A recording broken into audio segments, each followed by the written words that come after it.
পর্যায়ে বক্তব্য নিয়ে আসবেন বিএনপির সম্মানিত ভাইস চেয়ারম্যান জনাব অ্যাডভোকেট জয়নাল আবেদীন।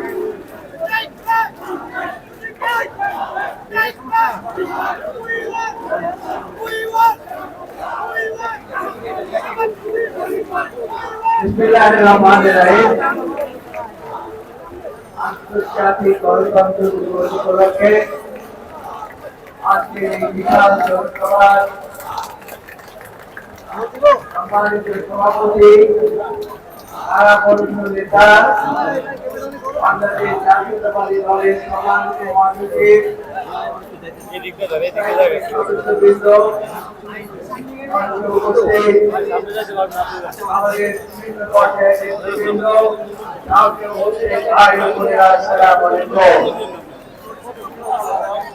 আমি 1 মিনিট মাত্র বলবো, বেশি কথা বলবো না।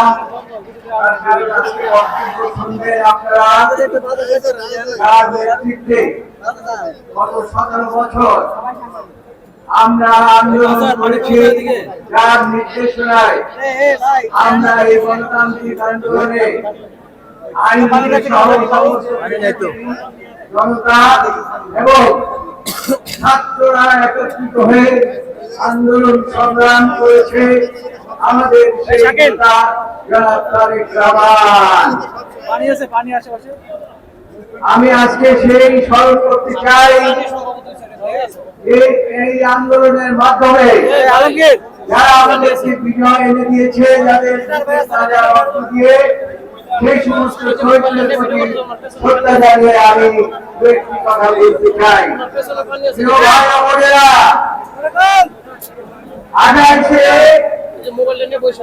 এখানে একটা সভা হয়েছিল, সেই সভাকে বন্ধ করার জন্য শেখ হাসিনার পেটুয়া বাহিনী সেদিন আমাদের সভা বন্ধ করে দিয়েছিল।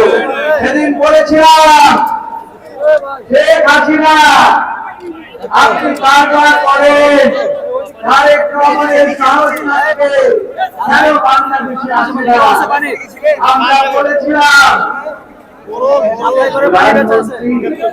শেখ হাসিনা আপনি বাংলাদেশ থেকে পালিয়ে যাবেন, বাংলাদেশের মানুষ ফিরে দেশে আইনি সহায়তার মাধ্যমে তারেক রহমানকে দেশে ফিরে আনবে ইনশাআল্লাহ।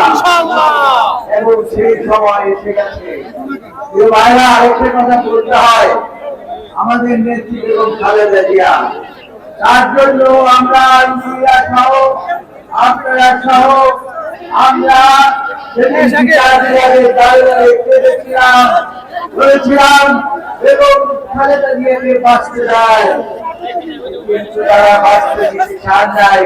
আমরা বলেছিলাম আপনার পতন না দেখে ইনশাআল্লাহ এবং খালেদা জিয়া পৃথিবী থেকে বিদায় নেবেন না। এবং আজকে আল্লাহ রহমতে তাকে আল্লাহ বাঁচিয়ে রেখেছে। আমি আর বলতে চাই না, ধন্যবাদ দিতে চাই ছাত্র জনতা পেশাজীবী যারা বিগত দিনে মাত্র কয়েক দিনে রক্ত দিয়েছেন এবং এখনো হসপিটালের মধ্যে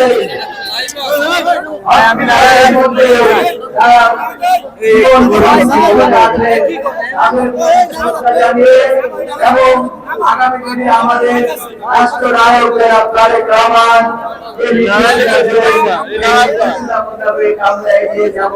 আমার শেষ কথা হচ্ছে, এই দেশে আজকে আন্তর্জাতিক গণতন্ত্র দিবস, এই গণতন্ত্র দিবসের সূচনা, এই গণতন্ত্র বাংলাদেশের গণতন্ত্রের সূচনা করেছিলেন শহীদ রাষ্ট্রপতি জিয়া রহমান এবং আমরা সব আমাদের সৈনিক, আমরা এবং খালেদা জিয়ার সৈনিক, আমরা তারেক রহমানের সৈনিক। তাই আমাদের আন্দোলনের শেষ পর্যায়ে কিছুটা বাকি আছে, সেটা আমরা সমাপ্ত করবো ইনশাআল্লাহ।